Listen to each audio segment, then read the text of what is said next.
Porque é isso, falar de saúde coletiva é isso, tipo, não é esses caras que sabem, sabe? Não é quem sabe de aminoácido que vai saber o que tem que fazer pra fazer isolamento social numa comunidade paraguaia. Desculpa, mas não vai saber. Eu quero essa frase no programa também. Não é só porque você sabe de aminoácido que você sabe... Vamos colocar essa no começo, cara. Né? Clickbait, por favor.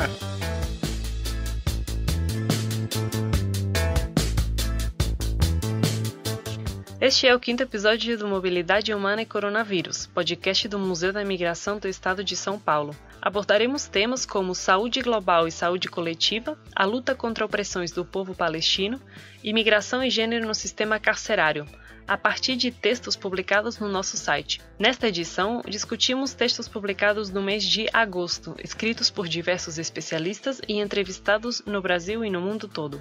Eu sou o Thiago Haru Santos, antropólogo e pesquisador do Museu da Imigração. Eu sou a Núria Margarite Carbaça, psicóloga social e educadora no Museu da Imigração.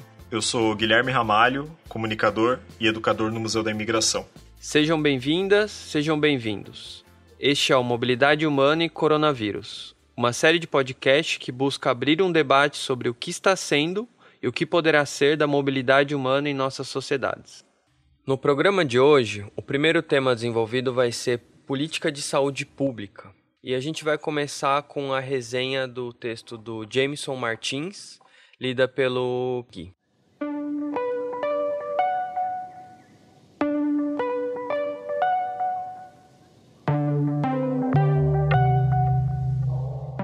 Em uma situação como a que vivemos nos últimos meses, coordenar ações em nível nacional requer uma série de práticas e tarefas para que todas as etapas aconteçam com o menor desgaste possível. No Brasil e em outros lugares do mundo, quando olhamos o cenário completo, quais são as peças que deixamos soltas? Jameson Martins é doutorando de Programa de Saúde Global e Sustentabilidade da Faculdade de Saúde Pública da USP. Nos escreve em seu artigo sobre as consequências da ausência de decisões políticas no combate à pandemia. Na falta de um sinal claro sobre qual atitude tomar, nos conta, não há como o Estado garantir o bem-estar de seus cidadãos mais vulneráveis. Isso se reflete em ausência de atendimento, exposição a riscos e falta de dados sobre quais são as populações migrantes afetadas pela doença. Isso se torna ainda mais alarmante quando nos debruçamos sobre os números que contemplam os migrantes racializados. Para além do novo coronavírus, por si só um estado de alerta, temos outros determinantes sociais que afetam a maneira como as pessoas são atingidas na pandemia. Acesso a serviços públicos de saúde, emprego e renda, alimentação, condições sanitárias de higiene e moradia, entre outros. Situações que isoladas já são preocupantes, mas que no momento que se encontram evidenciam mais ainda as exclusões presentes no cenário brasileiro. O autor aponta falhas do governo brasileiro em lidar com estas populações.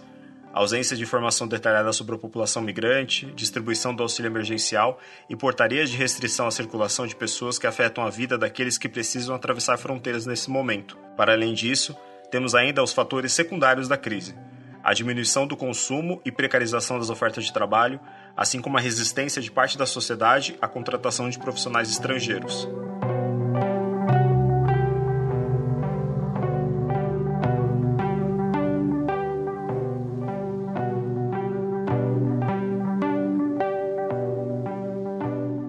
Não sei se vocês vão perceber aí, nossos ouvintes, mas a gente tá com equipamentos novos de som. Então a gente espera que dê para perceber realmente uma mudança no som também. Também vamos estar com uma equipe de edição nova. Estamos com a equipe Estopim Podcast, que vão fazer agora esse trabalho de um jeito muito mais profissional do que a gente fazia. Vamos ver se fica legal. Recomendo até para quem está escutando, dar uma olhada no programa passado e fazer essa comparação, ver se mudou muito. Isso, vai ouvir os outros programas também, mesmo que esteja com um som ruim, vale a pena. Vale a pena. Eu não diria ruim, eu acho que estava um pouco mais... Amador. Amador é a palavra romântica pra falar, né? A palavra mais tranquila pra falar o jeito que tava. Tava bom, trampo do Gui. Ah, exatamente, pessoal. Até esse momento era eu que tava editando, no caso, fazendo o programa, editando e do jeito que dava. Mas acho que essa profissionalização da edição vai fazer uma diferença pra gente, sim. Vai ficar legal. Massa. Bom, vamos agora começar uma conversa para destrinchar o conceito de saúde coletiva e saúde global, que são conceitos que apareceram com força nesse texto do Jameson e também vão aparecer no texto da Linné, que é no próximo texto que a gente vai tratar. Então, eu vou começar apresentando então essa ideia, né, esse conceito de saúde global, que é um pouco campo de discussão, né, um lugar onde o Jameson estuda, né, a universidade em que ele estuda, o programa que ele estuda tem esse nome, mas na verdade isso fala de um campo de práticas, né, tanto de práticas profissionais, como também um campo teórico, ou seja, uma discussão sobre o que deve ser a saúde, quem que deve determinar, né? E aí, para isso, eu vou me basear num artigo, principalmente, chamado Saúde Global em Tempos de Globalização, é do Paulo Antônio de Carvalho Fortes e Helena Ribeiro. E aí, para começar, então, é importante pensar que a discussão da saúde global, ela surge depois da globalização, né? Ali no final dos anos 80, nos 90, a discussão sobre globalização fica mais forte, né, no mundo inteiro. Com isso, também surge uma conversa muito intensa entre países, entre pessoas que estão pesquisando, sobre os efeitos disso na saúde das pessoas. Então, por exemplo, práticas como o tabagismo, ou as doenças cardiovasculares, ou diabetes, são exemplos de temas da saúde que ganham o mundo todo. Então você tem um padrão de consumo, por exemplo, de alimentos ou consumo no geral, né, de drogas lícitas e ilícitas, enfim, que trazem essa temática do interesse de discutir globalmente a saúde. Essa discussão de saúde global tem duas discussões que foram anteriores a ela que foram muito importantes. Uma delas se chama saúde internacional, que é essa ideia de que é necessária uma cooperação entre diversos atores que estão para além das fronteiras nacionais, e só com esse diálogo que vai para além das fronteiras nacionais é que você consegue enfrentar os desafios que vão surgindo para a saúde. Sim, exatamente. Pensar, por exemplo, uma frase que a gente já falou outras vezes aqui, uma frase que, se eu não me engano, é do Felipe Figueiredo, do podcast Xadrez Verbal, que diz que os vírus e as pandemias não respeitam fronteiras. Então, ela não vai ficar restrita a um único território nacional, um único Estado-nação, pensando principalmente nesse mundo que o Thiago descreveu que a gente vive, que é um mundo globalizado, conectado, em que as pessoas viajam, trocam mercadorias e serviços e não se restringem aos seus países, ao seu território regional. A própria OMS, a Organização Mundial de Saúde, nasce no pós-guerra, junto com diversas outras agências ligadas ao sistema ONU, que são as agências formadas pelos países membros dos Estados nacionais, mas pensar que ao longo da sua trajetória, e principalmente nas últimas décadas, pensando nos anos 2000 para cá, é uma agência que cada vez menos tem recebido investimentos por parte desses países membros. Isso dificulta também o trabalho que ela realiza. Por exemplo, a gente pegou uns dados também de um professor da PUC aqui de São Paulo, que tem uma pesquisa em saúde global, professor Arthur Felipe Murta Rocha Soares, em que ele nos expõe, o quanto a OMS ela passa por um processo de subfinanciamento crônico, principalmente a partir dos anos 2000, 2010, durante a resposta um pouco desarticulada que aconteceu com a gripe H1N1, lá em 2009 e 2010, o que provoca também em 2011 uma reforma institucional da organização. E nessa reforma você tem cada vez mais um processo de desinvestimento por parte dos países membros. E o que acontece na prática é, com a falta desse investimento, o que sobe em valores são os investimentos feitos pelas organizações privadas. Se você pega hoje, segundo o professor, os 10 principais doadores da OMS, quem você encontra ali no meio, além dos Estados nacionais, como Estados Unidos, a Coreia do Sul, a Austrália, você encontra alguns parceiros privados também, como é o caso da Fundação Gates, da Gavi Alliance, da Bloomberg, e que são instituições que elas estão tete a tete com o número de doação que é feito pelos Estados-membros. Mas, ao contrário dos Estados, elas não têm poder de veto nem poder de voto dentro das decisões tomadas pela OMS. Eu acho que o Gui trouxe elementos de disputa mesmo, né? Que define muito esse campo que se chama saúde global. E aí, só para colocar assim, né, de uma maneira mais direta também esse conceito, né? Então, o que é saúde global? É esse campo de disputa em que não são só os Estados-nações que participam.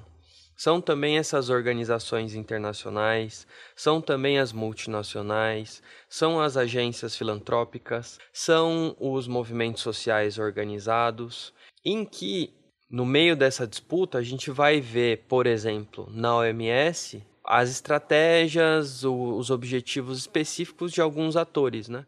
Que vai direcionando as políticas de saúde que acontecem não só mais num país, né? Agora o coronavírus deixou muito explícito isso, né? Quando a gente assistia às matérias sobre o que o diretor da OMS disse em tal dia, isso influenciava diretamente no nosso cotidiano, né? E o problema não acho que poderia colocar assim, né? O problema não é a filantropia em si. É uma empresa, uma corporação doar dinheiro em prol de uma causa, como é a erradicação de determinada doença, o combate, o auxílio à criação de vacinas. O problema é quando a corporação, ela pauta quais que vão ser as doenças que vão ser atacadas, quais que vão ser as pandemias que vão ser elencadas como prioritárias e quais não.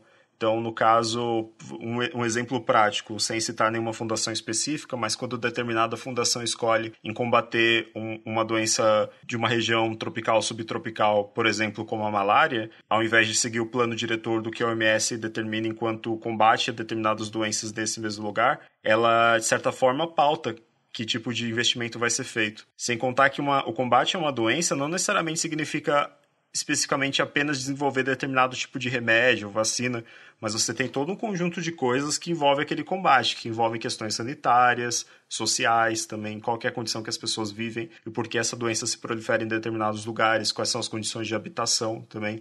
Eu diria, inclusive, que a filantropia poderia ser considerada assim como um problema nela mesma, assim, porque é muito difícil separar filantropia que não vai pautar onde que as investigações vão ser feitas, de que maneira, sob quais comandos, de uma que não vai, né? A filantropia tem esse objetivo de poder pautar, de poder fazer um certo marketing da sua pessoa, da sua empresa, e ao mesmo tempo que foge de responsabilidades, né? Então, por exemplo, falando aqui de empresas, né? Por exemplo, de roupa, que fazem uma doação para tal vacina, que é de um valor X, só que estão evadindo impostos de um valor muito mais elevado. Então, esse quase sempre tem esse duplo sentido. Então, eu não vejo a filantropia realmente como algo que pode dar certo, infelizmente.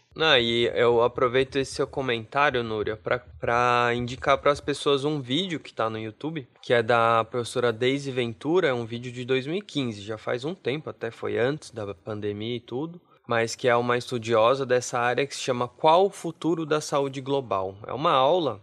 E ela fala isso que você acabou de falar, né? Será que dá realmente para a gente garantir os interesses da população em saúde e os interesses em lucro? Porque é isso, no final das contas, uma empresa, né, que está pensando em lucro, ela pode ter ações que são filantrópicas, mas a finalidade concreta dela é o lucro, né?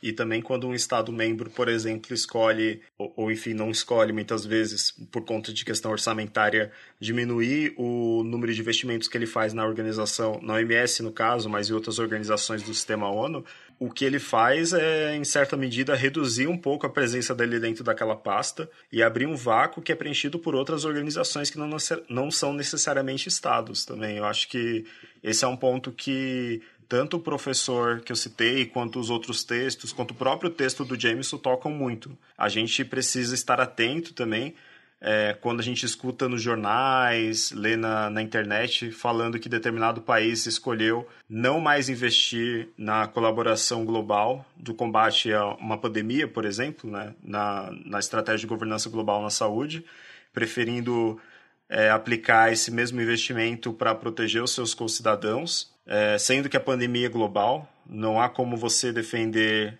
as pessoas que moram no seu país sem você pensar nos países que estão em volta também. Esse país, quando ele retira esse investimento, o que ele faz um pouco é se ausentar dessas discussões das tomadas de decisão. Tem uma frase até que o próprio professor Arthur Felipe da PUC traz, que é: se a saúde mundial passou a ser governada por determinados atores privados, então não há chance de que ela seja global. já que essa filantropia não se irradia além de algumas patologias infecciosas, ou seja, aquilo que a gente vem discutindo já há algum tempo. Não há como você garantir que essa estratégia pensada por todos os países sejam atendidas atacando um único patógeno, né? No caso, uma doença específica com um fármaco criado por essa instituição, essa organização. E aí eu vou retomar uma coisa que você falou antes, que eu acho que é muito importante assim, nesse debate, e que já coloca os outros dois conceitos que eu queria trazer aqui, mas eles trabalham muito com esse conceito, eles não falam, mas é o de saúde pública e saúde coletiva.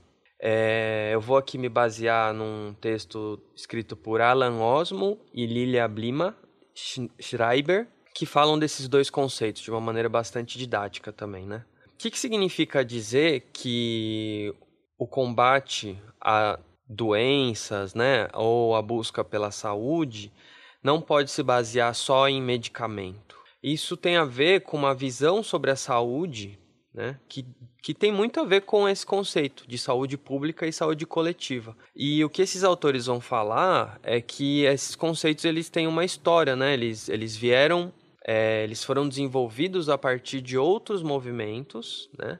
E, de novo, movimentos tanto de pesquisas como de práticas terapêuticas, né? De trabalho do dia a dia das pessoas na saúde. E que eles vão falar de duas tendências que tinham ali no século XX, que foi muito importante para essa ideia de saúde coletiva ou saúde pública, né? Aqui utilizando esses termos como sinônimos. Então, primeiro a ideia de preventismo. No final do século XX, né, no final do século passado, tinha-se a ideia de que a medicina ela tinha avançado muito, mas que o que aconteceu foi uma especificização muito grande. Eu nem sei se você fala assim. Mas, enfim, quem estuda determinado campo do determinado órgão se especializava naquilo, no tratamento daquilo e pronto. Então, você tinha um conhecimento muito fragmentado, né, do corpo do humano e também da saúde. Então, essa ideia de preventismo vem justamente para trazer o corpo humano como um todo, né? Essa visão de que não dá para você, aí de novo, não dá para você colocar um remédio para uma doença que acontece em um órgão. Você precisa cuidar de outros órgãos também junto, né? De outras variáveis também de saúde. Isso aqui na América Latina ia se refletir numa tradição também, que se chama medicina comunitária, que é olhar para esse corpo humano, mas também junto com os movimentos sociais das comunidades urbanas, que são os atores que conhecem, né, o cotidiano das pessoas que vivem ali e os indicadores principais de saúde. Muito interessante que agora a gente está nesse momento, agora vai entrar em novembro, em que a gente tem acompanhado em diversos jornais falando sobre as vacinas que estão em vias de começar a serem comercializadas. Então, a gente tem não só a vacina que vem da Inglaterra, como tem uma vacina chinesa, o próprio Estados Unidos também tem desenvolvido uma vacina, entre tantas outras, a Rússia. E é interessante pensar o quanto, muitas vezes, a pesquisa em ciência ela é subestimada fora das situações de emergência em que a gente vive. Eu acho que casa um pouco com isso que você comentou de preventismo, que eu sei que é uma outra coisa, tá falando de uma escala um pouco mais local, mas pensar nessa questão também em relação ao desenvolvimento de novos remédios, novas vacinas, que a gente parece que só faz quando, de fato, há uma emergência para se fazer isso.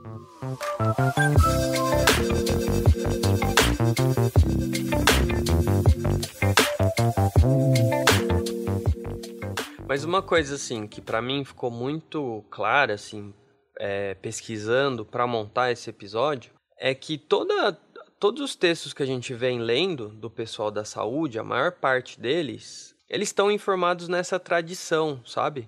Então não é só que quando não tem essas emergências, a gente não dá atenção para as pesquisas de remédio, de vacina, a gente não dá atenção também para esse tipo de conhecimento sobre a saúde que vão para além, né, das questões biomédicas, né, que eles falam, que esse era o segundo ponto que eu ia colocar da medicina social, que foi uma tradição que surgiu lá na década de 60 e 70 e que valoriza o social enquanto esfera de determinação dos adoecimentos. Então não adianta nada você não ter, você ter remédios, você ter médicos, se você não garante saneamento básico, por exemplo. Se você não garante esgoto. Jamais você vai ter saúde se você não tem um sistema de esgoto razoável para as pessoas. E esses dois elementos, né?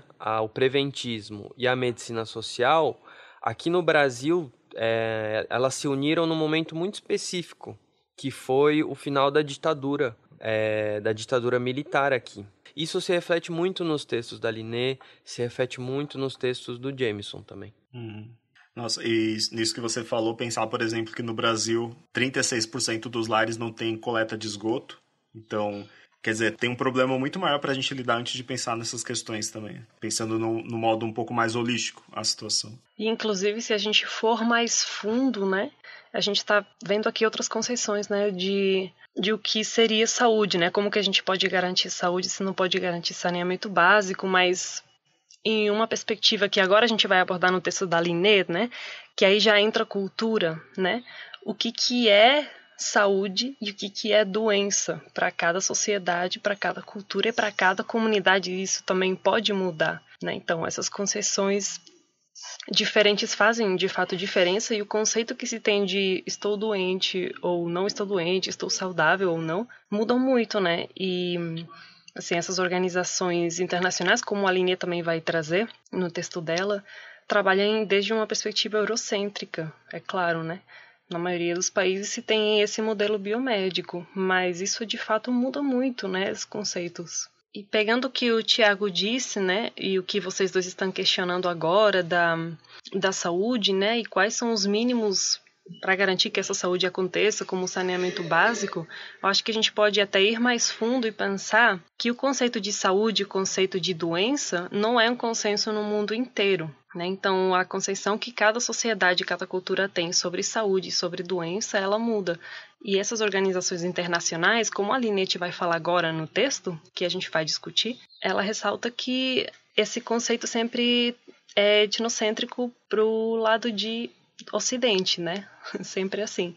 Mas, de fato, influencia muito nos conceitos que se tem de doença e de saúde mesmo. Pode chegar a mudar muito, pode ter culturas que têm uma visão muito mais holística, que compõem, por exemplo, as relações sociais na comunidade, né? Então, eu estou doente se eu não tenho uma boa relação com o resto de pessoas, outras que têm um modelo muito mais biomédico, né? Como esse ocidental. Então, esse é um ponto que, quando você fala de imigração, é bem importante, porque no ato de migrar, esses conceitos podem mudar também. Então, vou aproveitar já para apresentar o texto da Linné Jordana Ugarte Bustamante, que escreveu um texto para o nosso blog chamado Mobilidade Humana e Coronavírus, a saúde mental dos imigrantes em meio à pandemia da Covid-19.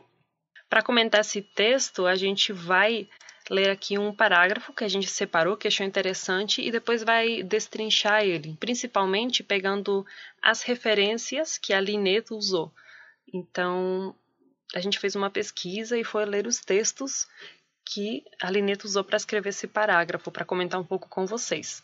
Em relação à população de imigrantes, diversos autores têm apontado que a experiência migratória em si envolve uma série de fatores que podem predispor a problemas de saúde mental. A separação da família e do país e a exposição a um novo ambiente físico e contextos não familiares, como outra língua e diferentes regras culturais, somadas à inadaptação linguística e cultural, com a sensação de não pertencimento a um lugar e ainda condições econômicas e sociais fragilizadas, fazem com que a migração cause problemas físicos, psicológicos e sociais, que, muitas vezes, se associam a outros riscos inerentes individuais.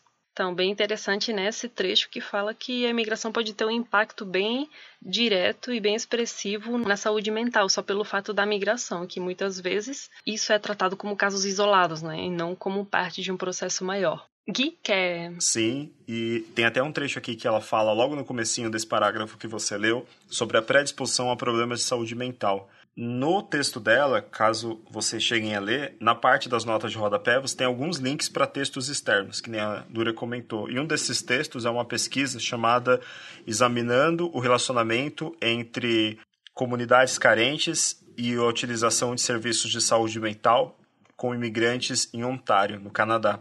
É um texto que ele está disponível apenas em inglês, então caso alguém tenha a oportunidade ou caso alguém consiga ler inglês, eu indico esse texto, que a gente trouxe algumas informações que estão lá, é um texto bem curtinho, de 11 páginas. Um dos pontos que os 3 pesquisadores colocam de um levantamento que eles fizeram com imigrantes na cidade de Ontário é que imigrantes recentes na área urbana tinham mais probabilidade de viver na quinta parte da população mais carente do que os residentes de longa permanência. Então, o estudo corrobora com pesquisas anteriores, sugerindo que a condição migratória e a privação, no caso, situações de carência, têm um efeito combinado na utilização de assistência por migrantes recentes em serviços de saúde mental de desordem não psicótica. Em áreas carentes, onde os migrantes são superrepresentados, onde eles estão em maior número, formuladores de política devem estar focados em aumentar o acesso dos migrantes aos serviços de saúde mental e eles devem abordar amplamente a influência de fatores estruturais e culturais, além da desvantagem econômica. Porque se a gente for comparar as duas populações, os serviços, mesmo estando disponíveis, não são acessados pelos 2 grupos da mesma maneira. O ponto dessa pesquisa é que não necessariamente fazer parte da parcela mais pobre da população significa que você vai ter um não acesso a determinados tipos de serviço. São 2 coisas que se complementam, porque mesmo as pessoas que estão nessa mesma situação de carência acessam esse serviço em uma maior porcentagem do que as comunidades de imigrantes recentes. Então, quando você vai pensar políticas públicas nesse sentido, é interessante que você pese outras coisas em consideração na hora de pensar como esses serviços vão funcionar também. Eu acho que tem um consenso, pelo menos aqui na cidade de São Paulo, né? Aqui, anualmente, é realizado a Conferência Municipal de Políticas para Migrantes, mas existe uma fala muito forte, né, que já vem de vários anos, de várias lideranças migrantes, que é importante, os mediadores culturais, né, que eles falam, que são as pessoas que vão conseguir, quando um migrante ou uma migrante procurar um serviço, vão conseguir se comunicar, né, de uma maneira mais direta, vai conseguir gerar confiança e daí você consegue garantir, né, o acesso a esse serviço. Não adianta só o serviço estar lá, né, você precisa levar em consideração esses outros fatores. Bem importantes as conferências municipais para políticas públicas, inclusive lá que foram pensadas, né, muitas das políticas públicas que temos hoje para migrantes aqui em São Paulo. Infelizmente elas não acontecem todo ano, né, deveriam, mas até agora só tivemos 2, né, uma em 2013 e outra em 2019, o ano passado. Mas saiu agora o primeiro plano municipal de políticas públicas, né? Então foi traçado aí uma série de prioridades. E realmente essa parte de mediadores é bem importante mesmo, com essa visão de saúde comunitária que vocês estão falando. Eu vou trazer aqui também, para acabar de discutir esse parágrafo, né, do texto da Linete, lembrando que o texto inteiro está lá no blog, tem muita mais coisa mais profunda do que a gente está tratando aqui. Eu vou trazer agora um livro, né, para acabar de discutir esse parágrafo que a Linete cita, que chama Saúde, Imigração e Interculturalidade, Perspectivas Teóricas e Práticas. Ele é da editora universitária da Universidade Federal da Paraíba e foi organizado por Natália Ramos. E aqui eu vou trazer o capítulo 2, escrito por ela mesma, né, organizadora, escrito por ela mesma, que chama Migração, Aculturação e Saúde. Eu achei bem interessante esse capítulo, né, e justamente tratam muito, né, sobre essa crítica de que essas respostas que os imigrantes precisam, né, eventualmente, como qualquer outra pessoa que possa precisar desse papel do Estado em forma de estruturas e equipamentos da saúde, educação jurídicas, mas especificamente a saúde, frequentemente não levam em consideração as diferenças culturais que esses grupos podem ter. E mais ainda que eles não atuam de uma forma coordenada para dar uma resposta específica para esses grupos, senão que acaba sendo descoordenado e sem perceber essas nuances culturais, que realmente são difíceis de saber e perceber. O artigo é de 2008, né, como eu disse. Talvez agora comece a ter uma discussão em torno a essa conceição de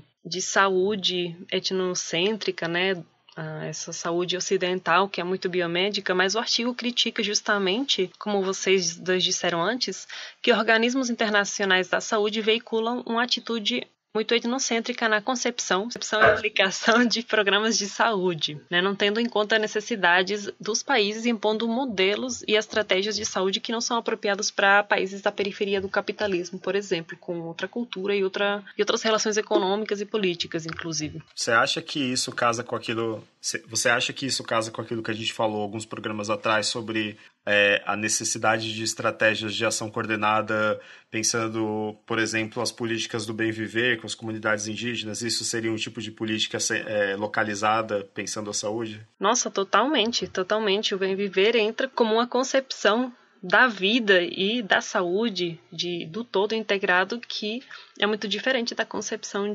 ocidental da vida, da saúde, da doença, de tudo. Casa super, sim. Tem muito a ver. Inclusive, esses organismos, né, internacionais da saúde nunca vai ter, ou espero que tenha, né, mas não tem espaço para outras concepções como o bem viver, por exemplo, né? Então, tem muito a ver, sim. Se a gente pensar, é um esforço muito difícil você ter... que são duas coisas dentro de uma mesma balança. Por exemplo, uma ação coordenada de política de saúde, que prevê um território vasto, e, ao mesmo tempo, como é que eu consigo, dentro dessa ação coordenada, que deve garantir o mínimo, o essencial, a um território nacional, por exemplo, como é que eu consigo garantir essas especificidades também?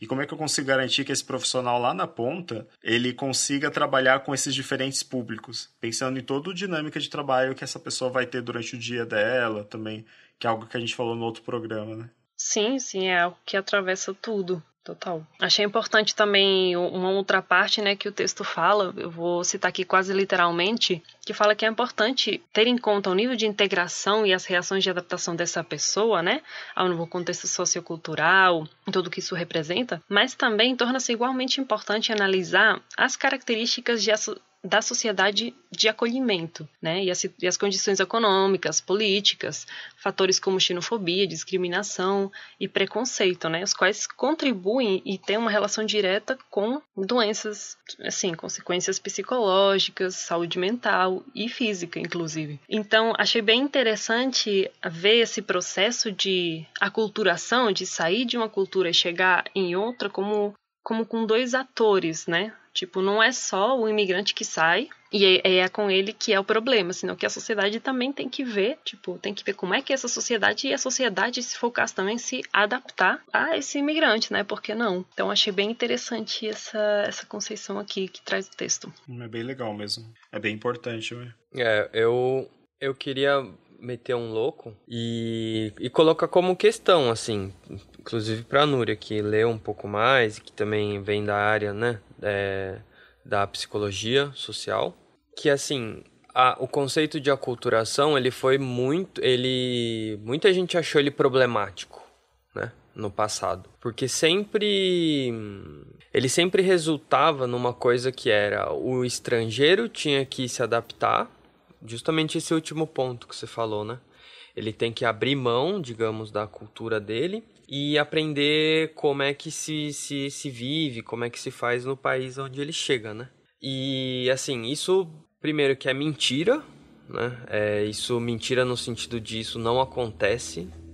O que acontece é uma continuidade junto com uma transformação, né? Ou seja, algumas coisas são mantidas, mas também algumas outras coisas são incorporadas, são transformadas. Então você tem uma coisa muito mais dinâmica, né? Porque, inclusive, assim, considerar que uma pessoa de um país tem uma cultura, né? Fala assim, o brasileiro nos Estados Unidos, então ele tem a cultura brasileira. Aí você fala, pô, peraí, brasileiro da onde, né? Brasileiro, que cultura que é essa, né?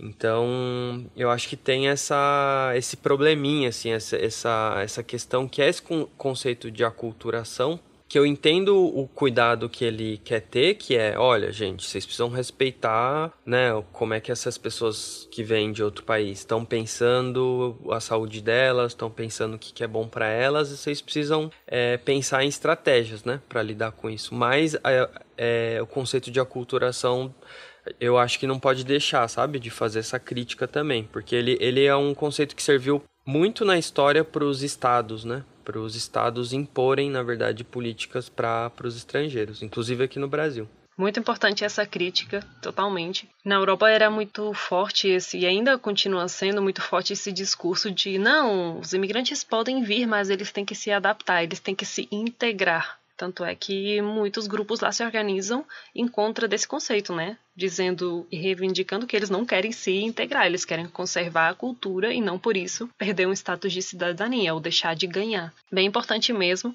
essa crítica que você fez, Thiago, porque senão a gente ficaria muito no raso e parece que a aculturação é só uma coisa de uma mão de uma via só e você se adapta, então você não vai ter problemas, né? E também é importante essa diversidade entre culturas dentro de um mesmo país, território. E aqui no Brasil, assim como acontece com o racismo, o que acontece com a aculturação e com o assimilacionismo é que não é uma coisa que é propagada por uma política governamental específica do tipo todos nós temos que ser brasileiros, como às vezes acontece na França, por exemplo, né? Nós somos franceses, né? Aquela fala muito forte de integrar-se dentro daquele território.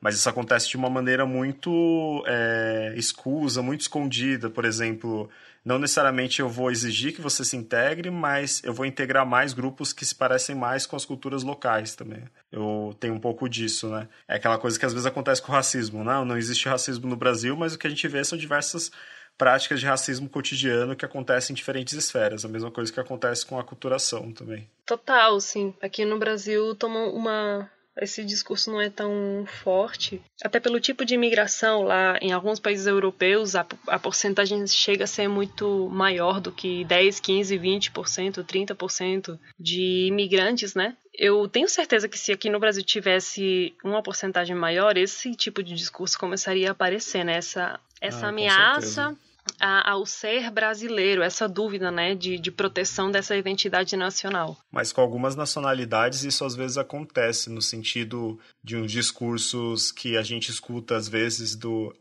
determinado grupo não se mistura, ou determinado grupo é muito fechado. Praticamente é uma crítica a isso também. O contrário seria o quê? Que eles se misturassem ou que eles virassem outra coisa, sabe, nessa prática. É verdade. Traz um incômodo, né? A pessoa não se desprender das suas práticas e sua cultura. Pode crer. Aí, só para ir fechando essa parte, né, que a gente está comentando, o artigo também traz essa questão da aculturação, com essas nuances que a gente apontou, em relação à maternidade e à saúde, né? Então, como o Thiago falou, quando uma pessoa vai para uma outra cultura, ela vai manter algumas práticas, vai se desprender de outras ou vai se transformar também essas práticas. E isso acontece também com a maternidade. Pode-se dar uma assimilação dos cuidados da sociedade de destino, então a pessoa vai começar a incorporar esse jeito de expressar afeto, de cuidado, ou também vai, simultaneamente, conservar práticas da sociedade de cultura e a cultura de origem. Então, esse processo complexo também se dá em todas as áreas, mas o artigo destaca a maternidade também.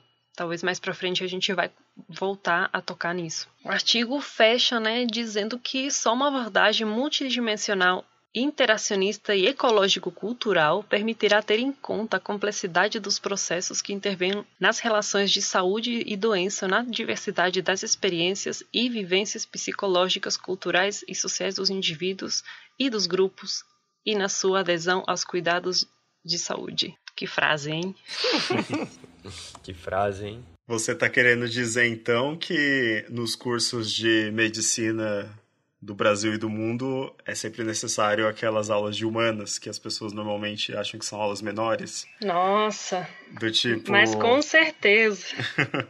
O quão importante essa ética de pensar em outros aspectos que não necessariamente só o cuidado com o corpo físico. Inclusive, essa hierarquia de conhecimentos que acontecem com as ciências biomédicas e as humanas, né? Nesse tempo de pandemia, a gente viu muitas pessoas com formações em biologia, medicina, biomedicina, falar e opinar sobre a sociedade, né? Falando sobre coisas em que elas não estão formadas, mas ao contrário jamais aconteceria, né? Ou não seria tão levado a sério. Não, e também esse médico que muitas vezes não adianta nada o médico ele ser super gabaritado e saber tratar determinado tipo de doença ou determinado questão da pessoa se ele não tiver acesso àquele grupo social. Quer dizer, ele não vai conseguir nem chegar ao diagnóstico dele ao não ter acesso à pessoa também. Acho que esse texto ele traz muito isso pra gente, né? Então a gente viu que é importante, né, a gente que se implemente estratégias políticas preventivas e interventivas que tenham uma visão mais holística, que tenham uma visão do todo, né, e que se baseie na equidade, na solidariedade e que dê conta das especificidades históricas, né? Como é que essas pessoas bem concretas estão vivenciando a situação de saúde. Por exemplo, vai ser o caso do tema que a gente vai abordar, né? No próximo bloco, que é sobre mulheres resistindo na Palestina. Como é que numa situação de pandemia, essa situação de opressão que já é a questão da Palestina se soma com a luta das mulheres?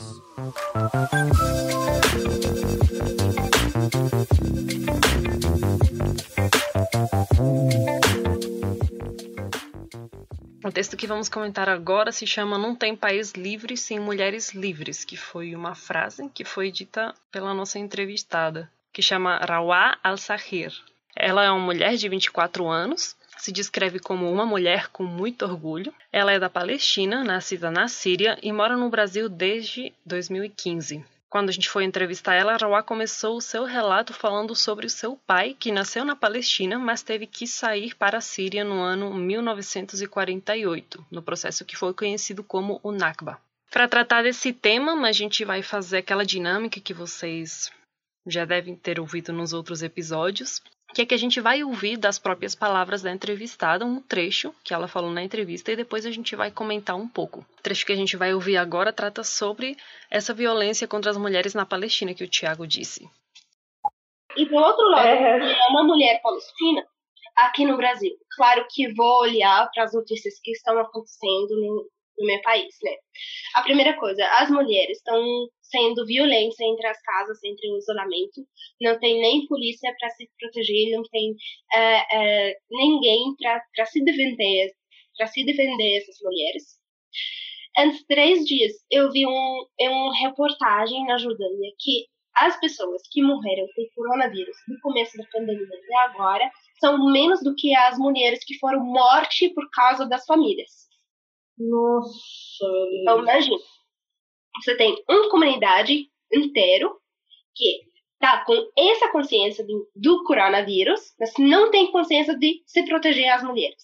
Ou, lei, pelo menos, que protege as mulheres que estão sendo mortas pelo pai, pelo marido, pelo irmão, e todo só, sabe, essa questão do mundo inteiro, até aqui no Brasil. E começaram as mulheres saíram uma manifestação, hoje era manifestação na Jordânia, antes de 2 semanas tinha manifestação na Palestina, então, e todas as mulheres, essas mulheres foram, por exemplo, na Palestina, foram os homens, vêm em cima das mulheres, mexeram com elas no meio da rua, bateram nelas e ninguém falou uma palavra.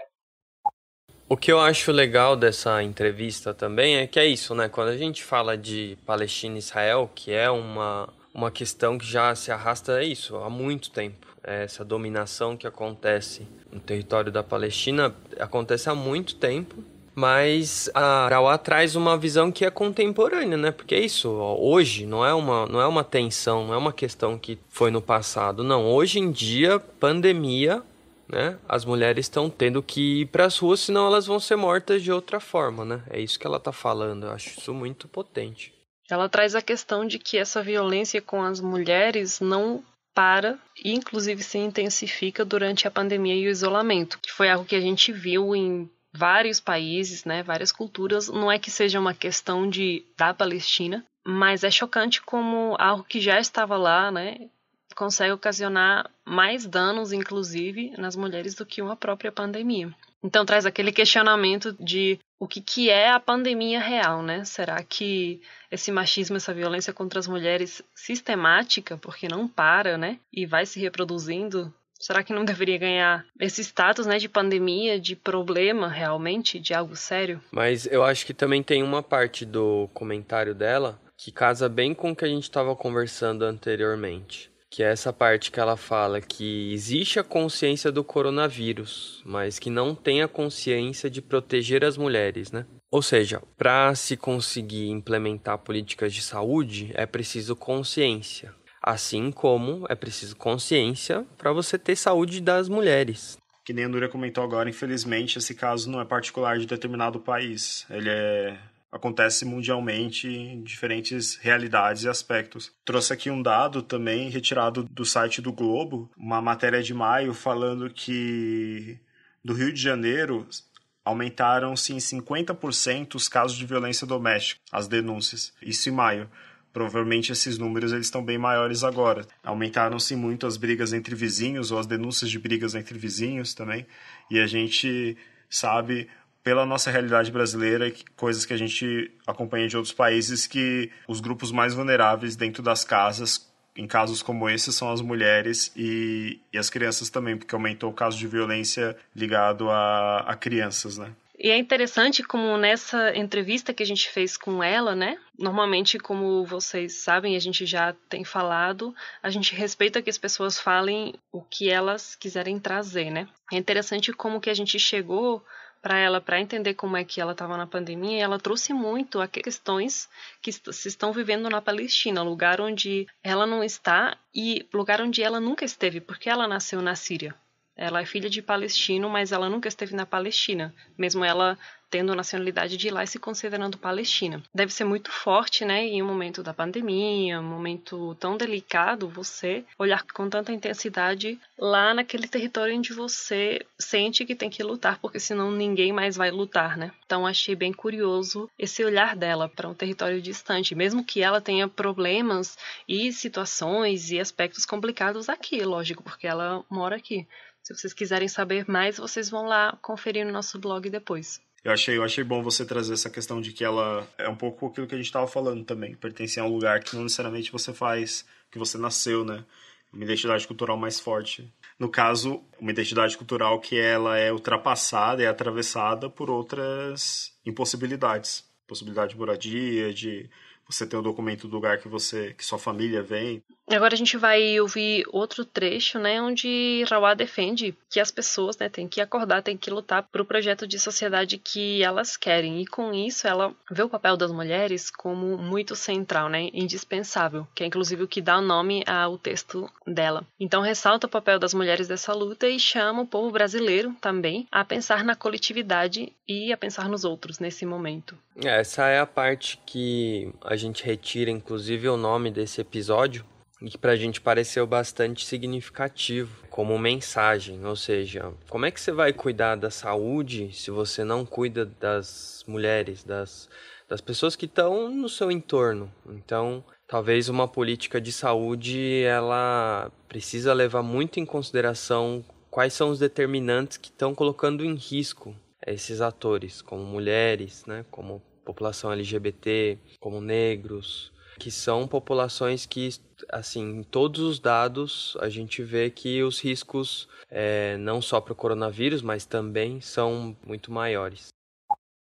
E a maioria do povo palestino pensa nesse jeito, mas infelizmente que eles estão pensando nesse jeito só para lutar para a terra, né? Para sua pátria, não é para mulheres. Então, sempre a gente fala, não tem país livre sem mulheres livres. Então, primeiro, liberta suas mulheres, depois você consegue liberar essa terra. O meu sonho é que os brasileiros pensar mais cada um em um outro. Não só do que você acredita, não. Olha, também, para o que as pessoas acreditam e se reunir mesmo. Porque, por mim, a mudança não vai ser de uma pessoa sozinha, vai ser de grandes pessoas. Aí aqui eu fiz uma leitura também de que ela faz uma crítica ao próprio movimento político no qual esses grupos muitas vezes se sedimentam, né? Na hora de defender uma questão, uma causa. Não tem como a gente escolher quais pautas a gente vai defender, porque todas as pautas estão interligadas. Não tem como falar, que nem ela colocou no trecho, de uma libertação de um determinado território, sem falar numa libertação dentro de um território ainda mais pessoal, que é do território doméstico, no caso nossas casas, ou do território do corpo, no caso o corpo das mulheres, né? Rita Segato é uma antropóloga que faz um estudo de uma cidade que fica próxima à fronteira dos Estados Unidos, que chama Ciudad Juárez, em que ela investiga como um território, ou como a disputa de território se dá também numa escala mais pessoal, que é no corpo das mulheres, por conta de uma série de assassinatos que acontecem nesse território na década de 90. Nos anos 90, comecinho dos anos 2000 também. Então, eu achei interessante trazer esse ponto para destacar o quanto, no trecho que a Araua traz aqui pra gente, ela também está falando numa disputa do território do corpo. né? Uma disputa que ela acontece através de uma agressão, de um aprisionamento, de um cerceamento de liberdade dentro de um grupo não favorecido, de um grupo minoritário lutando por uma questão territorial também. Isso a gente vê refletido em diversos grupos migrantes também, não só nos migrantes mais recentes, mas em outros tantos que moram no Brasil e em outros lugares do mundo, inclusive nos brasileiros que estão fora. Isso é importante destacar, isso não é algo restrito a uma lógica não ocidentalizada do mundo, de um grupo ultra-religioso. Existem diversas realidades, mas você tem único lugar comum, que é essa violência doméstica, infelizmente. Muito bom. Agora a gente poderia já escutar o próximo, e aí eu vou fazer um link com o que você disse, porque é muito massa e casa bem também com o que a Arauá traz. É que os que eu selecionei, ela fala coisas diferentes, mas tipo vão se complementando, assim. Ah, legal.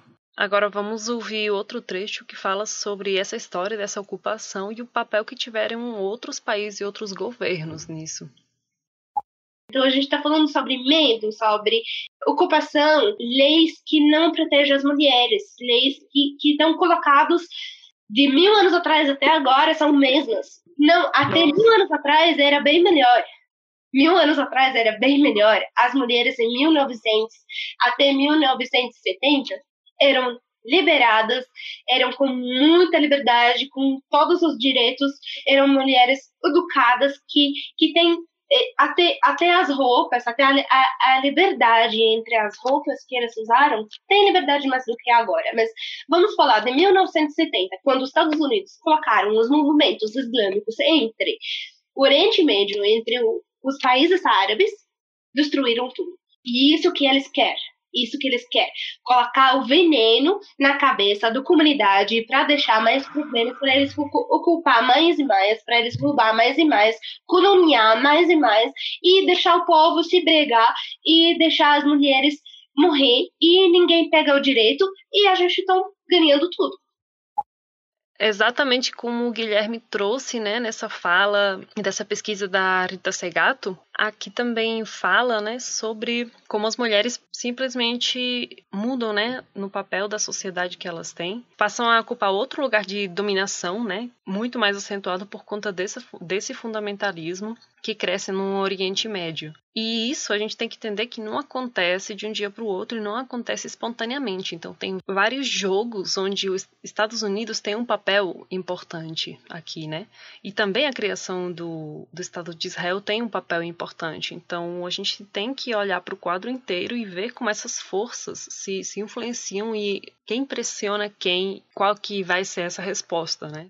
Eu acho que é importante pensar também que no pós-Segunda Guerra, que você tinha toda a questão envolvendo a Guerra Fria entre Estados Unidos e União Soviética, você tem um movimento em que esses dois países não se atacam por conta do arsenal bélico nuclear que ambos têm.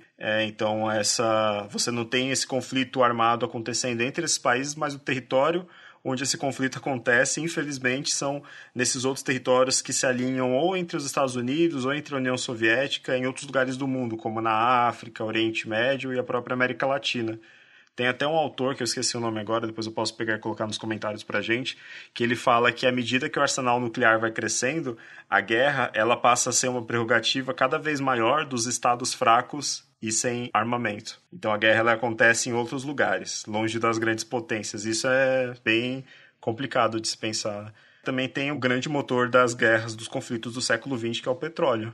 Uma região que tem uma grande reserva de petróleo e elites locais que brigam para ter o controle e poder, em certa medida, vender esse petróleo para outros lugares do mundo. E aqui a Arauá também cita um conceito bem importante para entender esses conflitos desse século, que é a colonização, né? Que hoje em dia continua havendo processos de colonização, neocolonização, imperialismo, luta para controlar territórios, para fins econômicos, para fins políticos. Então isso não é uma coisa do passado. E a leitura da Arauá sobre o que está acontecendo na Palestina é em base de uma colonização mesmo, né? De um povo, de um Estado, não é um povo. É importante lembrar que as nossas críticas são destinadas a um Estado e não às pessoas, né?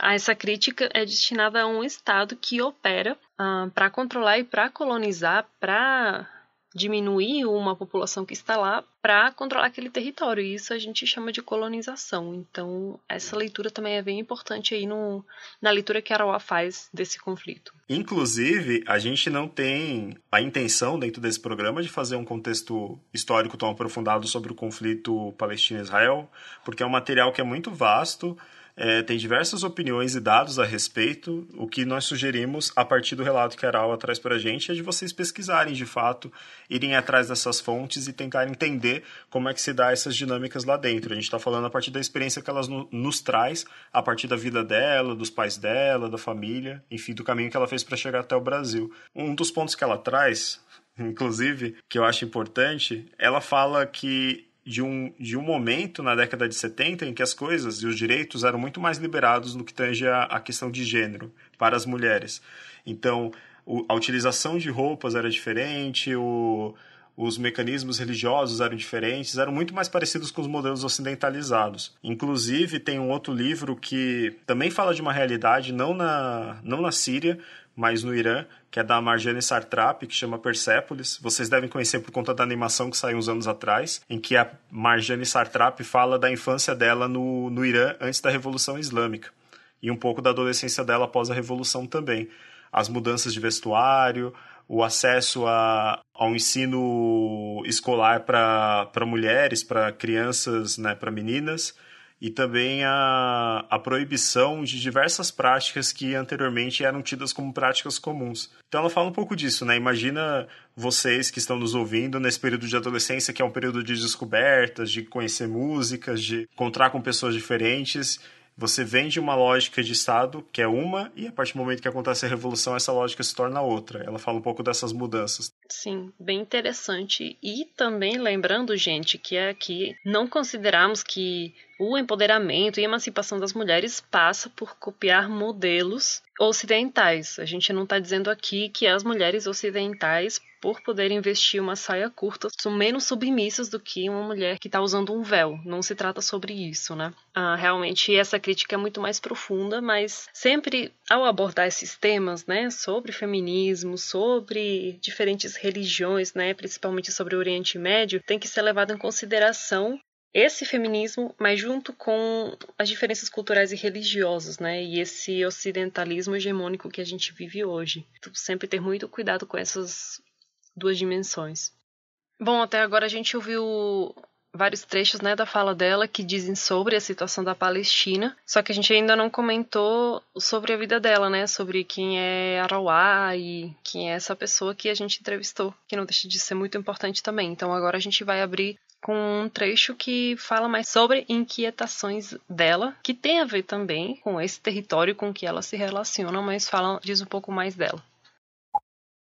Olha, a primeira coisa não é uma possibilidade agora, como eu não estou com nacionalidade brasileira. Eu não sei quando eu vou voltar para lá, mas claro que eu não vou gastar toda a minha vida aqui no Brasil, sabe?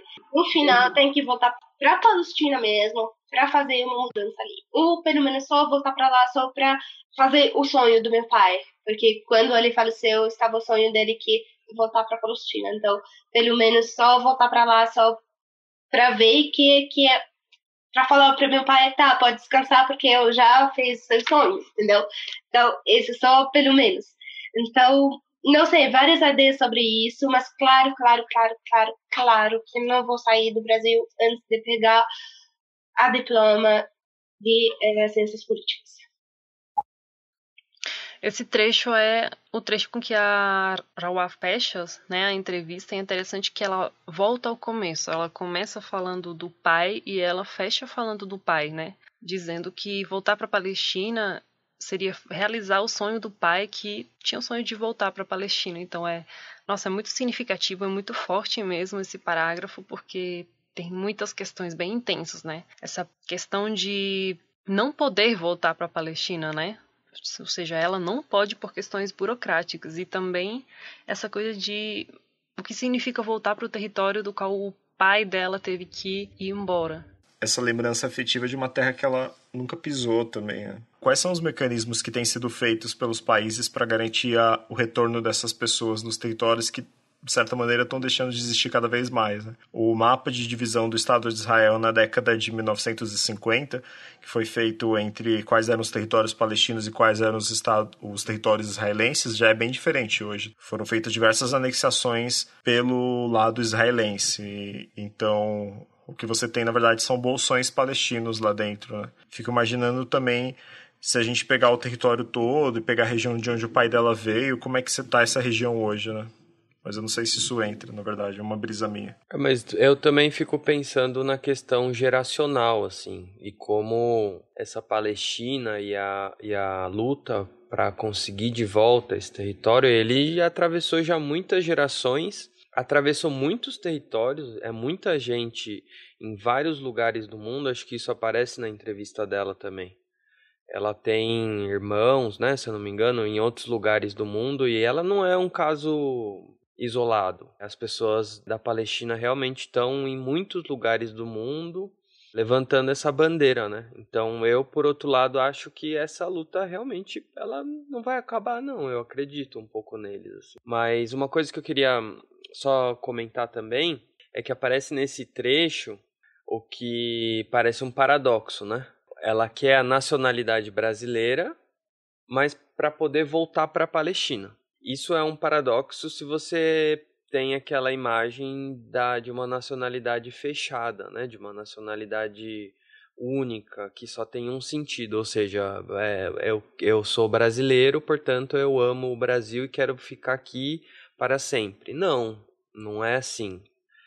Ser brasileiro e ser brasileira significa muitas coisas. Entre outras coisas é poder ir até a Palestina e ter certeza, por exemplo, de voltar. Porque uma das questões de você não ter nacionalidade é você não poder voltar para o país que você tem segurança, né, digamos. Então ela ia até a Palestina e não conseguir mais voltar para o Brasil ou para outro país e ficar sem um país para poder ir, né? Então, esse trecho também remete a essa questão. Sim, pelo próprio passaporte dela, que ela elenca, né, que o passaporte dela aparece Palestina nascida na Síria, né, tem uma hora que ela fala disso na entrevista, né.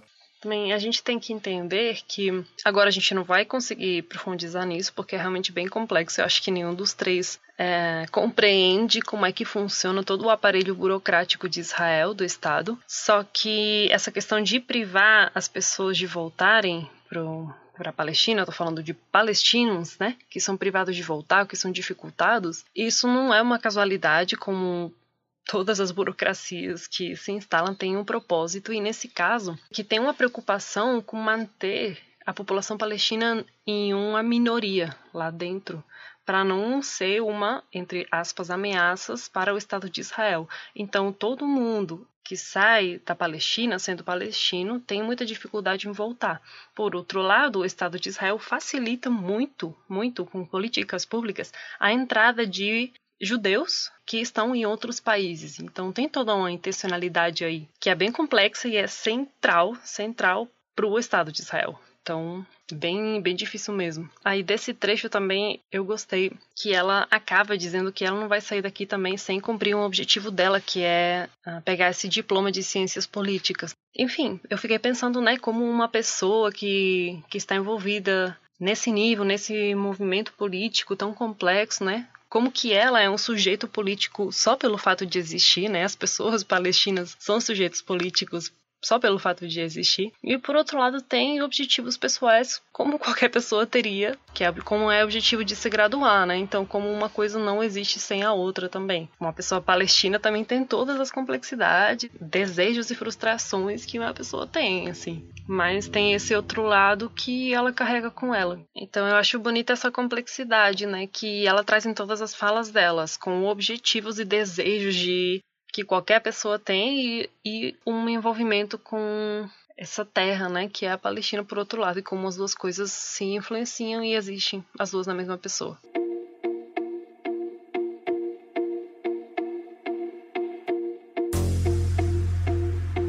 Esse trecho, ele é curto comparado aos outros, mas ele tem muito significado mesmo. Essa questão, né, tipo, da herança paterna, do cuidado, do afeto, da terra, do retorno, acho que tá tudo aí também, né? Dá pra fazer até pontes com outros grupos, né? Que nem o Thiago comentou, o retornar Não sei se vocês lembram, no último episódio a gente falou um pouco isso, né? Que as pessoas nem sempre retornam. Quando elas retornam, que lugar é esse para onde elas retornam? Que as pessoas não são mais as mesmas, né? Ela, em certa medida, ela é um reflexo ou um conjunto de coisas construídas desses lugares por onde ela passou, dessas experiências que ela teve. Então, quando ela retorna, ela já é uma outra pessoa também.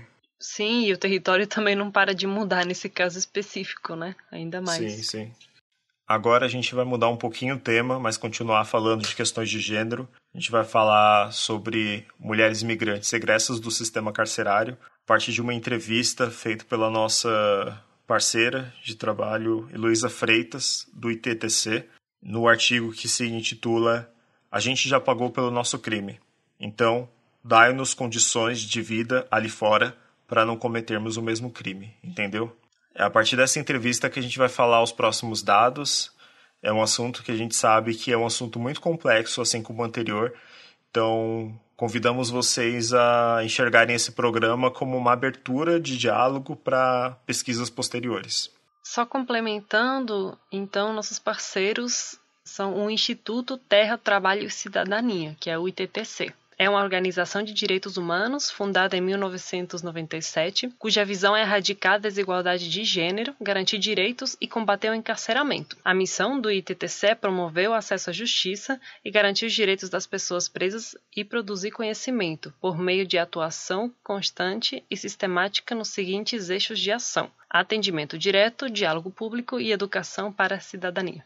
Atualmente, o ITTC está estruturado em 2 programas principais. O primeiro deles se chama Programa Justiça Sem Muros, que tem como objetivo produzir informações e fomentar o debate público para contribuir com a redução do encarceramento no Brasil, em especial atenção a mulheres em situação de prisão, e o Programa Direitos e Gênero, que foi criado em 2015 com a finalidade de articular e fortalecer as diversas intervenções e projetos realizados pelo ITTC, com foco principal no acesso à justiça a todas as pessoas em conflito com a lei, com destaque para a promoção dos direitos das mulheres presas. Ambas as informações, inclusive o histórico do próprio ITTC, nós retiramos do site da instituição.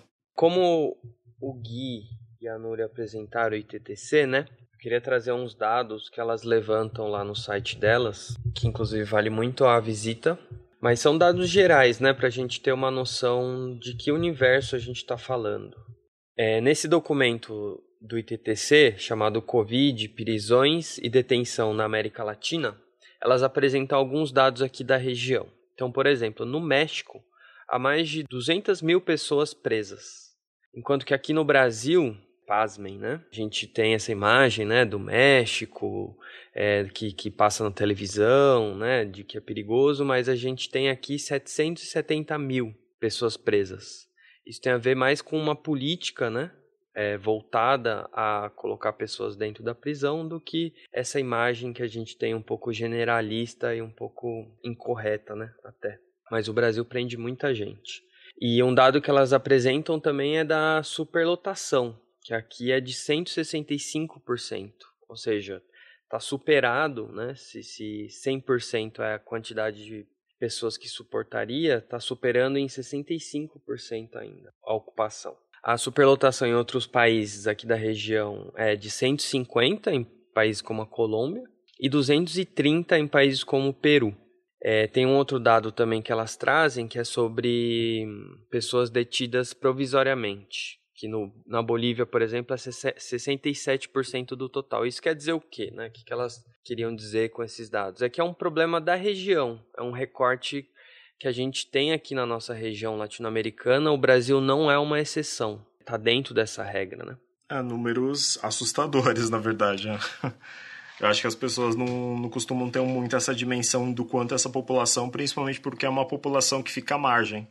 Parece que a partir do momento que as condenações acontecem, a gente sabe que os crimes existem e que as condenações acontecem constantemente, e a gente ouve falar nos jornais da superlotação dos presídios, mas a gente não tem essa dimensão numérica do quanto é isso em volume de população. É um volume muito grande, ainda que a gente compare com o tamanho da população brasileira. É uma população também muito grande. Eu queria perguntar uma coisa para o Tiago. Você falou que é um problema da região, né? E eu queria saber se você sabia se realmente a América Latina é a região onde acontece mais isso, né? Da superlotação. Porque a gente ouve, né, que nos Estados Unidos também é um país que tem esse problema, mas eu queria saber, sei lá, se na Europa acontece, se na Ásia acontece, ou se aqui realmente se destaca. Eu também gostaria de ter essa informação para te oferecer, mas no momento não vai estar sendo. Eu tenho esse número. Foi mal. Eu não sei exatamente quanto tem nos outros países, mas segundo dados do Conectas, o Brasil é o país com a terceira maior população carcerária do mundo. Então já nos coloca numa dimensão muito preocupante. Seguida de quem, Gui? Então, os dois primeiros, os Estados Unidos, e o segundo é a China também. Uau! Aí vem Brasil e Rússia. A abordagem que eu acho que o ITTC apresenta, que eu acho que eu entendo também que é uma abordagem interessante, é relacionar esses números com a problemática que a gente tem de enxergar o combate, né? O combate às drogas. Uma política que vem sendo aplicada desde os anos 2000. Qualquer pessoa pode dar um Google aí, combate às drogas, e você vai ver que sistematicamente vem sendo mostrado, né, por diversas organizações que esse combate, na verdade, ele não está sendo eficaz. Eu acho que um conceito interessante para a gente se enfocar também é o antipunitivismo, que traz as críticas sobre esse sistema ser efetivo pelo propósito que ele foi desenhado, que é fazer ou contribuir para que as pessoas não cometam mais crimes. E sabemos que isso não está se dando, não é efetivo, né? Só que aí gera um certo medo das pessoas, né? Tipo, quer dizer que então a pessoa vai cometer um crime e então não vai ser punida. Então, não é isso exatamente o que o antipunitivismo propõe, mas sim propõe que tem outros jeitos, né, de fazer isso que não seja encarcerando. Inclusive que esses jeitos também possam mudar de sociedade para sociedade, de cultura para cultura, né?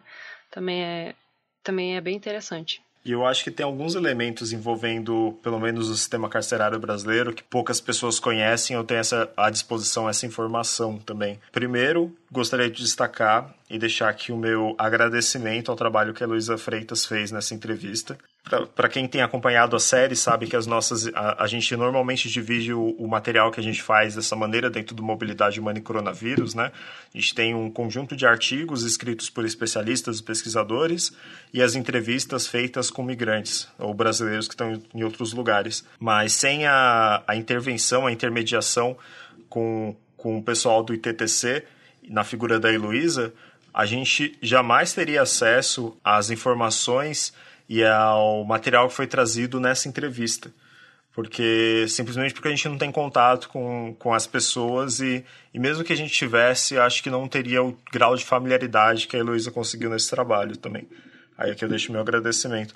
O outro ponto que eu gostaria de falar também sobre a realidade do sistema carcerário, que pouca gente sabe, são os itens que são disponibilizados para presos, tanto masculinos quanto femininos, dentro dos presídios, o que eles dispõem de itens de necessidade básica, que muitas vezes não compreendem os itens de higiene que a gente tem no nosso dia a dia, sabonetes, pastas de dente. Normalmente esses itens são trazidos muitas vezes pelos familiares ou pelas pessoas que vão visitar. Na verdade, o que eu quis dizer não é que esses kits não existam dentro do kit que as pessoas encarceradas recebem, mas que muitas vezes esses kits eles não vêm em quantidade suficiente para garantir o mínimo de higiene que essas pessoas precisam durante um período, quer seja de uma semana, de uma quinzena, um período mensal. E muitas vezes esses kits eles vêm em quantidade menor ou são distribuídos por mais pessoas, então isso acaba dificultando na hora de fazer a higiene. Inclusive agora durante a pandemia, a distribuição desses kits diminuiu drasticamente, além das visitas. Então as visitas elas garantiam a reposição de uma parcela desses produtos de higiene e agora as pessoas só contam com esses kits que não são distribuídos da mesma maneira. E um outro ponto que a gente levantou aqui junto com a organização Conectas, um outro dado, é que a população carcerária feminina no Brasil, não sei exatamente de qual ano é esse dado deles, mas aqui eles apontavam mais de 42 mil pessoas como população carcerária feminina, sendo que para essas 42 mil haviam apenas 32 ginecologistas contratados para atender toda a demanda de atendimento do sistema prisional. Então aí, de novo, a gente está falando sobre como é feita essa logística imaginar quanto cada ginecologista teria que atender em número de presas, né, em número de pessoas encarceradas para dar conta da demanda de atendimento, também é algo que acho que a gente tem que pensar nessas dinâmicas. E, de novo, se a gente está falando da visita dos familiares para abastecer as pessoas de determinados itens básicos, quando a gente fala de imigrantes que por algum motivo foram detidas numa situação assim que elas chegaram no aeroporto, elas não dispõem dessa rede de contatos no Brasil que garantam esses itens para elas. E muitas vezes, como aparece na entrevista, os próprios consulados não estão lá para realizar esse trabalho também, né? Isso é uma coisa interessante de lembrar lá da entrevista, que mais uma vez vale muito a pena ir lá ler, mas ela entrevistou uma mulher, né, que ela colocou o nome fictício de Lena para poder proteger a identidade dela, que é uma mulher de 52 anos, cabo-verdiana, né, que é mãe e avó. E enfim, ela estava numa situação muito difícil de trabalho lá no país de origem dela. Ela acabou pegando um empréstimo com uma pessoa e, em troca desse empréstimo, ela teria que fazer esse serviço, né, de vir até o Brasil e buscar uma mala, um objeto. E aí, quando ela tenta voltar para o país dela, ou seja, ela não queria ficar aqui no Brasil, ela nunca pensou no Brasil, em ficar no Brasil, pelo menos isso não aparece na entrevista. E é quando ela está tentando voltar para o país que ela é presa. E aí volta a isso que o Guilherme está falando, da gente agradecer essa parceria com o ITTC e por que é tão importante, né, o trabalho dessa organização, porque o ITTC conheceu a Lena desde quando ela estava no regime fechado. Para quem não sabe, existem 3 grandes regimes para quando a pessoa ela entra em conflito com a lei, né? Existe o regime fechado, que ela é cumprida totalmente em estabelecimentos de segurança. Existe o regime semiaberto, que é a execução realizada em colônias agrícolas, industriais ou estabelecimentos, né? Ou seja, a pessoa pode circular um pouco mais, mas volta para a unidade prisional depois. E depois tem o regime aberto. A Lena atravessou o regime fechado, o ITTC conheceu elas lá dentro da prisão e depois agora, no último momento, ela já estava respondendo em regime aberto, pelo que eu me lembro ali da entrevista. Então, elas têm o contato com essa pessoa desde, né, assim, já faz muito tempo e por isso a abertura também, de contar, de confiar, né, a história dela. A falta de endereço fixo muitas vezes dificulta que tais pessoas consigam acessar essa modalidade de regime semiaberto também, né? Isso casa muito com, talvez não a história da Lena, mas a história de outras mulheres migrantes. Total. Mas ainda nessa chave das sugestões e ITTC, elas têm um jogo lá no site delas que chama Política de Drogas é uma Questão de Mulheres, o jogo. E é um jogo super interessante, que é um jogo de tabuleiro e que eu acho que ajuda a se aproximar um pouco mais, que eu acho que é o caminho, né? Cada vez mais pessoas conhecerem esses contextos para poder ter uma visão mais próxima da realidade, né? Em países como, a Núria até perguntou, né? De outros países que não são da região, em países como Nova Zelândia, você teve um aumento de 87% do encarceramento feminino nos últimos 10 anos. Na verdade, esses dados aqui são de 2000 a 2010, então deve ter tido até uma modificação, já é um dado que faz um tempo, mas a tendência continua sendo a mesma, né? Espanha, 47% de aumento no encarceramento, Colômbia, 79%, Chile, 87%. O aumento, né, do encarceramento no Brasil para homens nesse mesmo período foi de 130%. Nossa, Vocês conseguiriam acertar qual que seria a porcentagem para mulheres no Brasil? Eu vou chutar que foi mais. Então, você disse 130, né, para homens, se não me engano? Então, Exato. Eu vou dizer que para mulheres foi 180. Nossa, eu acho que eu vou quase igual a Núria, uns 150, 160. É muito louco, né? Porque superar o 100 já está muito acima dos outros países. Os homens é 130. O número que o ITTC apresenta nesse informe que chama Mulheres e Tráficos de Drogas é de 246%. Nossa, 246. Gente.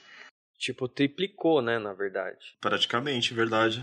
Mulheres começaram a ser muito mais presas, né? Nossa. Sim, e é essa década, o dado que elas levantam, tem até um gráfico aqui, que agora eu vou mandar para vocês dois, para vocês verem, que é um salto, assim, que dá muito violento a partir do ano 2000. Vou mandar aqui no chat. A gente errou feio.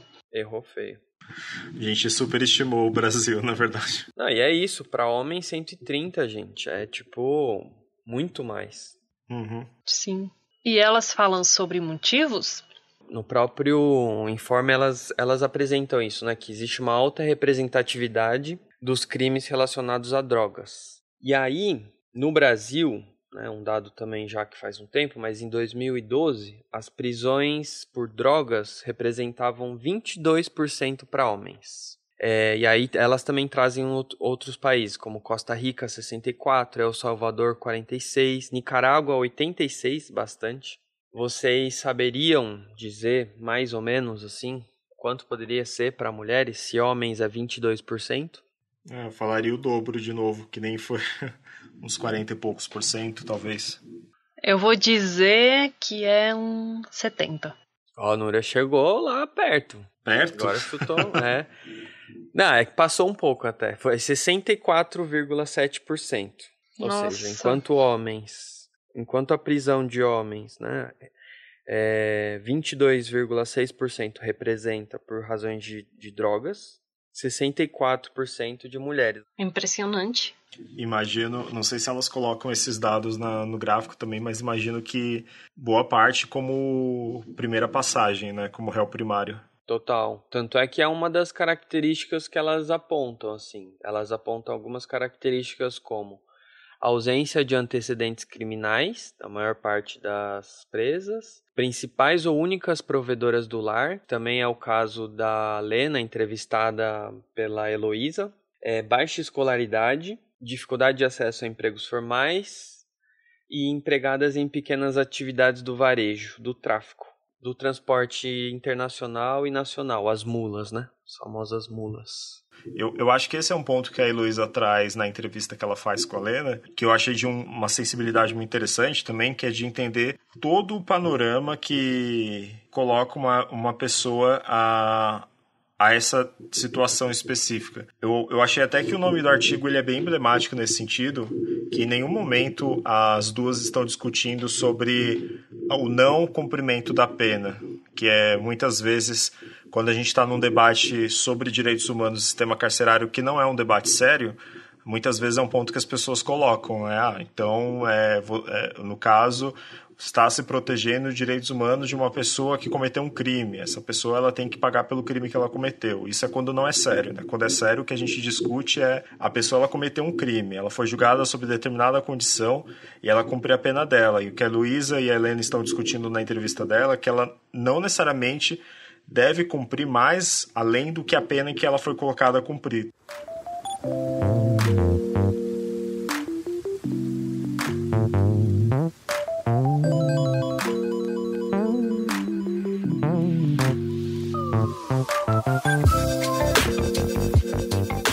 Queria falar duas coisas agora nesse encerramento do programa. A gente está chegando no fim do nosso episódio 5. A primeira, que foi falado no início, mas só para reiterar, que agora a gente conta com a parceria dos nossos amigos do Estopim Podcasts, que vai editar o programa. Para quem não conhece o trabalho deles, eu recomendo entrar no site também para dar uma olhada nos outros programas que eles também editam. Uma empresa que edita diversos podcasts que falam também sobre história, ciências sociais, entrevistas, política.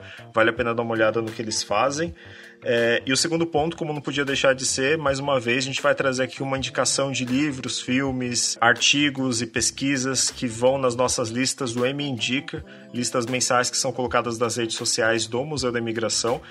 E agora a gente vai fazer uma coisa um pouquinho diferente. Ao invés de pegar uma lista só, a gente vai fazer um apanhado de duas listas diferentes. Uma que era sobre mulheres e imigração, que saiu no mês de abril, e a segunda sobre história oral, que saiu agora no mês de agosto, que traz informações que são relativas a coisas que a gente falou no programa hoje. Para começar a lista, eu gostaria de deixar aqui a indicação do livro A Guerra Não Tem Rosto de Mulher, da escritora Svetlana Alexievich, de 1985, onde ela narra a história da Segunda Guerra Mundial sob uma perspectiva extraoficial. Os relatos de história oral de mulheres soviéticas que lutaram árduas batalhas como enfermeiras, partisãs e franco-atiradoras. Eu vou indicar o livro As Alegrias da Maternidade, da Buti Emecheta, de 2018.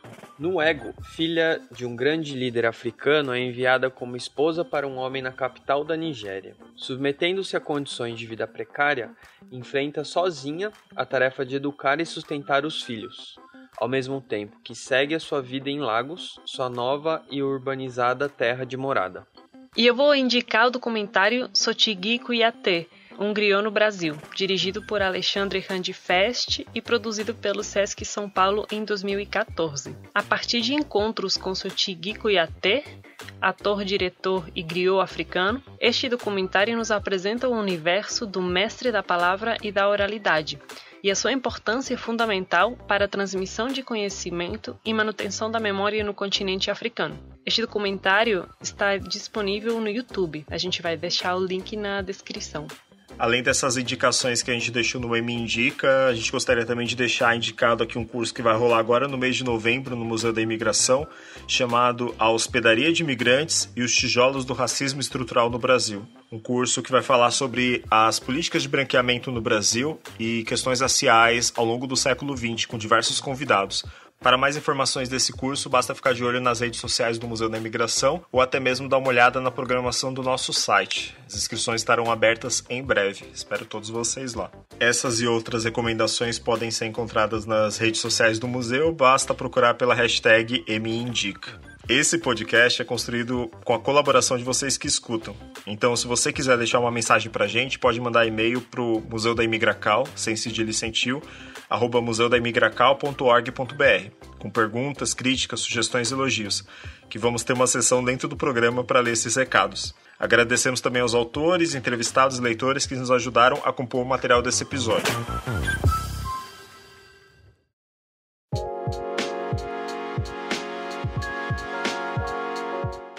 Bom, então aqui a gente termina mais um episódio, o 5º episódio. A gente espera que vocês tenham gostado e até o próximo. Valeu, pessoal. Muito obrigado. Até a próxima.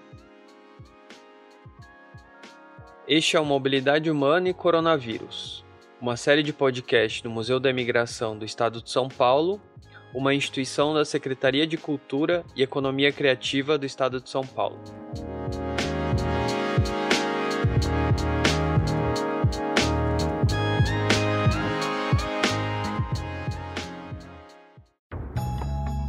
Este podcast foi editado por estopimpodcasts.com.br.